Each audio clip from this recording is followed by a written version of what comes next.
Pay me, pay me, pay me my silver now. Pay me or go to jail. Pay me my silver Hey guys, now. Bix Weir, roadroad.com. This is a private road discussion about the latest Commitment of Traders report. Lo and behold, guess who's going short as the price of silver rises? Yep, the commercial traders every single time. Massive amounts of shorts added in the last reporting week, which ended on Tuesday right here. Here is silver.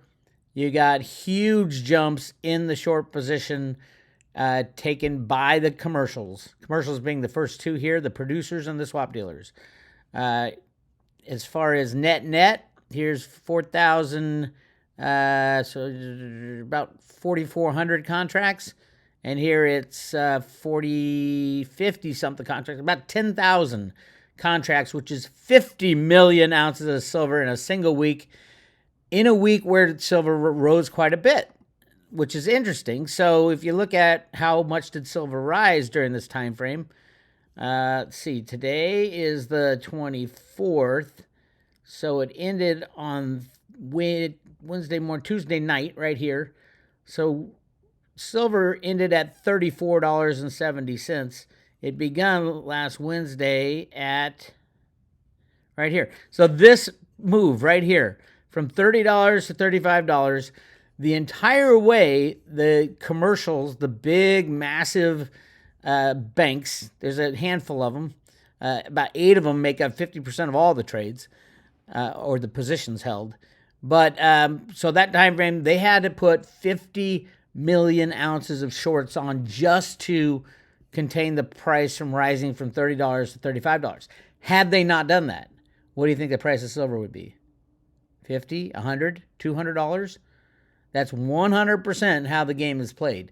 Now they sit here with a growing short position, and their job is to sucker the commercial traders or the managed money traders, these guys over here, to dump their longs that they just put on 8,000 contracts, 40 million ounces, dump that and add the shorts. That's how the game is played. So there's 8 traders versus hundreds of traders. This is very precarious and it's probably about 4, truthfully. Who are they? Oh, I don't know, truthfully, anymore. Sometimes it switches around. Clearly, HSBC, JP Morgan, quote, customer, which is obviously JP Morgan, Bank of America, don't know they're still on the hook. I think they were just a pass-through bank for the 1.2 billion ounces of physical that JP Morgan had stolen and then had to give back. So, yeah, I do expect high volatility. Today is Friday, good day to close down a bunch of banks. But the bigger thing going on today is right here, the Trump-Joe Rogan podcast. Cliff's been talking about this for years. This is what he calls a temporal marker, which means 30 days from now, 30 or 40 days from now, something massive is happening. He thinks it has to do with aliens. They're going to talk about aliens, no doubt. Of course, there's other life around the galaxy, around everything, the universe. To think that there isn't is beyond naive. The thing I would like to talk about, which is really fun, we could talk about what's in the Grand Canyon. Are there ancient pyramids that were destroyed in the Grand Canyon? I believe absolutely there was. This is not the gold in the Grand Canyon that I've been talking about. That's placer gold in the sand of the Colorado River. That's billions and billions and billions of ounces of of gold in the Colorado River that was locked up by Woodrow Wilson right after he signed the Federal Reserve Act. Those of you who followed me long enough know exactly what's going on with that. But I do think there are absolutely destroyed monuments, pyramids, cities within the Grand Canyon. Still, a lot of it's still covered up, hasn't been dug up.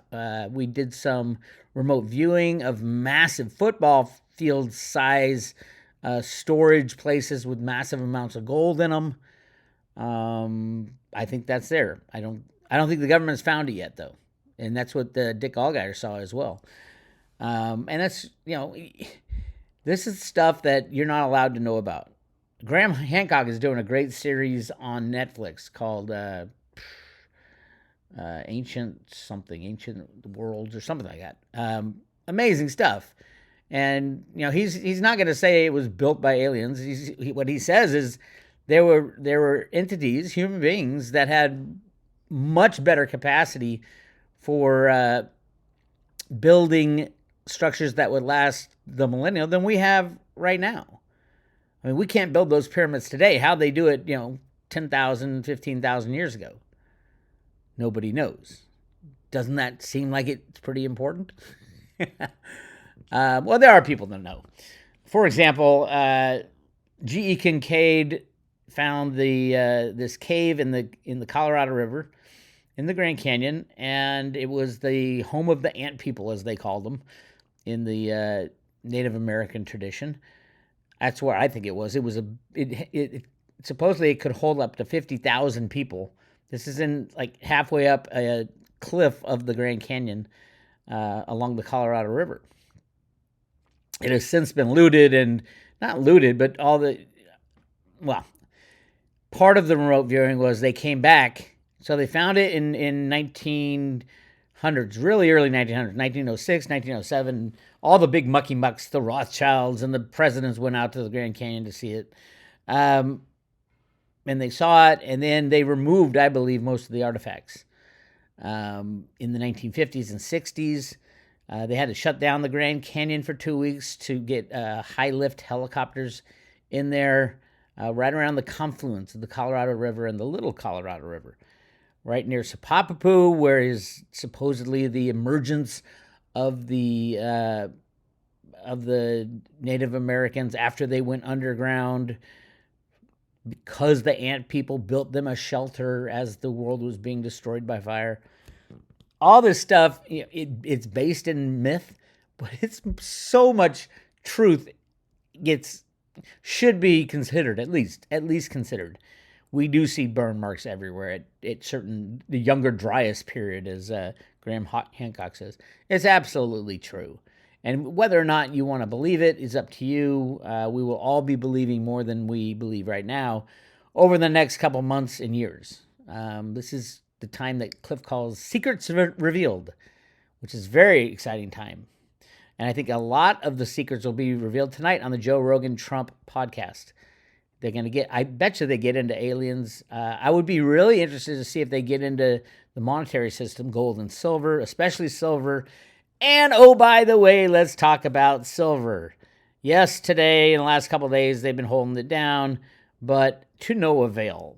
I'm telling you right now, with this revelation, Russia in talks with BRICS over precious metal exchange. What did I tell you?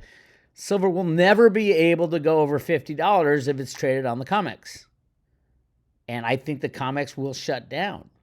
And it looks like Russia and the BRICS are talking about restarting everything in a real exchange. Russia is in talks with other BRICS members about creating an international precious metals exchange. When they say that, they mean gold and silver. You should not forget about silver. Silver is the number one most important metal in the world to central bankers, to governments all around the world. It is not gold. Gold bugs will love to tell you it was, but it is absolutely not. And the reality is, if you look how much gold the central banks own, U.S. has the most. I don't know what the total, so 8 times 3 is like, I don't know how much, $24 trillion or something like. Truthfully, I don't know. It's 8,200 tons or something like that, which is nothing in the road to Ruta world. But let's just look at Russia right here. Supposedly, the Russian Federation has $598 billion worth of gold. $598 billion of gold. And supposedly no country is holding silver, supposedly, as a strategic reserve asset. Let's just say Russia puts 10%, or it would be $60 billion into silver. 10% of their gold. Swap 10% of your gold for silver. $60 billion is it's a little under 2 billion ounces of silver. There's not that much silver in the world, even if you tried. Even if you emptied out all the ETFs. So Russia, by itself, could destroy the criminal banksters and the silver market just by saying, we're going to put 10% of our precious metal holdings into silver. And every other country can do the same thing. What countries hate us? Saudi Arabia can do it with 500 billion. Singapore could do it. Brazil could do it. Look at all these Chinas that could do it. Taiwan, that little tiny island, could do it. India could do it. United States, why are they saying total reserves? This might be in the ground because the U.S. has more than China. Let's go by tons. Gold holdings. Wait, I don't know how they're doing this. This is from gold.org. Yes, gold.org is the World Gold Council. Just almost identical to the Silver Institute. Controlled, rigged, nothing's real, it's all fake. So nobody knows how much, but just the mention of Russia and the BRICS all saying, hey, we know gold and silver are rigged. We got to start a new exchange so we can find out exactly what's really going on before the United States pulls the plug on this game. And then Putin comes out and says Russia's set to boost silver reserves. They don't have any, I don't think. In major precious metals strategy shift. Russia shifts its precious metal strategy, adding silver to state reserves alongside gold, platinum, and palladium, potentially impacting global market. Potentially? Are you kidding? And the central banks consider silver's value. Russia may be poised to make a notable shift in its precious metal strategy, with silver potentially emerging as a key asset in the country's expanding state fund. According to a report released by Interfax this week and cited by Bloomberg, Russia's draft federal budget outlines plans to significantly bolster its holdings in precious metals over the coming years. Notably, the budget includes plans to acquire gold, platinum, palladium, and for the first time, silver. That is massive. That means the whole world is going to start trying to get their hands on silver, and one day it will be unobtainium, and it might happen tomorrow. It might happen any day. Any day, you might not be able to get any silver. Zero at any price. Sorry, we don't have any. I'll buy some from you. That's what you're going to get from your local dealers and even Andy Scheckman. At some point, Andy's not going to be able to source any more silver for a while until the price readjusts. Where will it readjust to? $600-$800? I don't know. Nobody knows. It hasn't been freely traded in 170 years. How would we know? But it looks like the BRICS are trying to open an exchange, and Russia's going to say, screw you, America. I'm not going to put up with your bullshit anymore. All I have to do is buy silver to destroy all your banks, all your too big to fail banks. And I don't care because you already kicked me out of the SWIFT system. By the way, China and the BRICS have already started another SWIFT system. So the U.S. is just shooting themselves in the foot left, right, and center. Really interesting here. Okay, now this is about silver and the A-bomb in Russia, published on Zero Hedge. Way behind the times. I was talking about this stuff in 2009, 2008. I did a long expose on the silver used at the Manhattan Project. It's still posted. The private road at Road to Ruta. Mystery solved. Here's where I found they were using this in calutrons. It was over 500 million ounces. And then you read the book, Now It Can Be Told, by General Leslie Groves. He was the guy who was in charge of it. And he said not only did they use the 500,000, but they also used 2.75 billion ounces in the new calutron, which was the beta facility. It's all right here. It's all in the book, and I have confirmed it in quite a few different ways. But this is what I did in like 2010. These guys are getting finally. Anyway, during the critical here, I'll point out the things they got wrong. During the critical stage of the Manhattan Project in 1942, its organizers ran into a problem while attempting to build those first atomic bombs. They had to figure out a way to enrich uranium using electromagnets. But it was a highly resource-intensive process. That's all true. Thousands of tons of copper were needed to create electromagnetic coals. No. You needed silver. Anyway, copper would have worked, but not as well. But the metal was in short supply due to its use in weapons production. Copper was needed for shell casings and coatings and wiring and other applications. Thus, the leaders of the Manhattan Project decided to secretly borrow 300 million ounces. Where do they get 300 million ounces of 999 silver from the Treasury Department? I mean, even the original one. Well, that must be the original document that I had read too. 300 million ounces. As the most conductive metal in the world, silver was the ideal material for the job. Yeah, even before copper, by the way. And the 300 million ounces were sitting in Treasury. That's the key.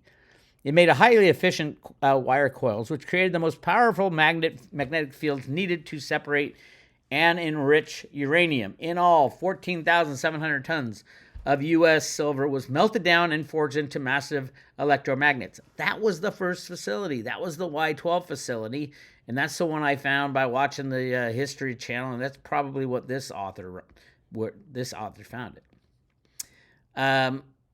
Needless to say, the project was successful. No, it wasn't.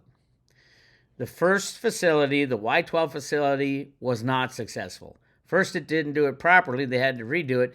Then, when it started enriching uranium, it didn't make enough. So they had to build a beta facility exactly the same, except about 5 times, 10 times bigger, much bigger than what they had. That's where they went back to the Treasury and said, we don't need 500 or 300 million ounces. We need about 2 billion ounces, 2 to 3 billion ounces. And that's what they actually borrowed. And then, but they still held the silver. They didn't sell it into the market. Remember, silver had a fixed price back then. It was fixed. And there was massive manipulation going on and all that. But the reality is, as I point out in this more on the Great Silver Mystery, let me read you a couple quotes here from page 107. The administration decided that the need for copper should be reduced by substituting it for silver borrowed from the U.S. Treasury. Well, silver is a better conductor of electricity, is better for magnets, so fine. You could say what you want, but it wasn't because they needed the copper. 107. Colonel Marshall was thereupon called upon Secretary of Treasury Daniel Bell. Mr. Bell said that he might be able to make some 47,000 tons of free silver, together with 39,000 tons more, which could be released from the backup of the silver certificates if Congress authorized its use through appropriate legislation, which they did. How much of that, 86,000 tons, 86,000 tons, approximately 2.75 billion ounces. I think they used pretty much all of it. Because how important was that atomic bomb? How important was it for them to get as much of the enriched uranium as fast as possible? It was the number one thing. And that's why they built a much bigger facility doing the exact same thing as the Y12 facility. So I put right here, very interesting that the amount of silver offered up was available for lending was not only the 500 million ounces, but also 2.75 billion ounces. Makes me wonder how much silver was used in Y12. I hadn't discovered the beta facility yet. That was in later books that I read. I found out they had to make a beta facility because they weren't getting enough enriched uranium. And here's the real interesting part, in case you guys, people who don't believe in conspiracies, quote from page 107 and 108, under the terms of the final agreement, the silver required by the project was to be withdrawn from the West Point depository. 6 months after the end of the war, an equal amount of silver would be returned to the Treasury. It was further agreed that no information would be given to the press on the removal of the silver, and the Treasury would continue to carry it on its daily balance sheets. If you don't think the U.S. government lies and cheats on its numbers, there's an admission right there. This was silver that was supposed to be held in Treasury for the silver certificates. About half of it was. Page 109. Many of the precautions we took were aimed at primarily concealing our interest in silver from the public, from the media, from you. And here's one of the original balance sheets of the silver. Really cool stuff. But completely illegal, unconstitutional, you name it. Oh, it's it was because of national security that we had to hide everything. Well, everything's national security if you think about it. anything can be deemed national security. It's the catch-all. Why can't we see what you're doing at the U.S. Mint with your silver derivative book? Oh, that's a national security issue. It's so pathetic. Our government has lost its way. A couple interesting things. The head of the military for the U.S. is in the Ukraine, Lloyd Austin. Lloyd Austin warns, quote, no silver bullet to defeat Putin. Wow. There you go. Talk about dropping subliminal clues. Every news agency said no silver bullet to defeat Putin. Why? Because Putin's got all the silver. He's going to buy every ounce of silver, destroy the American banking, destroy the West because of what the West did to him and his country. And not just what's going on now, kicking him out of SWIFT. This goes back to when he was the head of the Russian CIA, and basically the U.S. made the USSR go belly up. Yeah. We did that in the 90s. Reagan.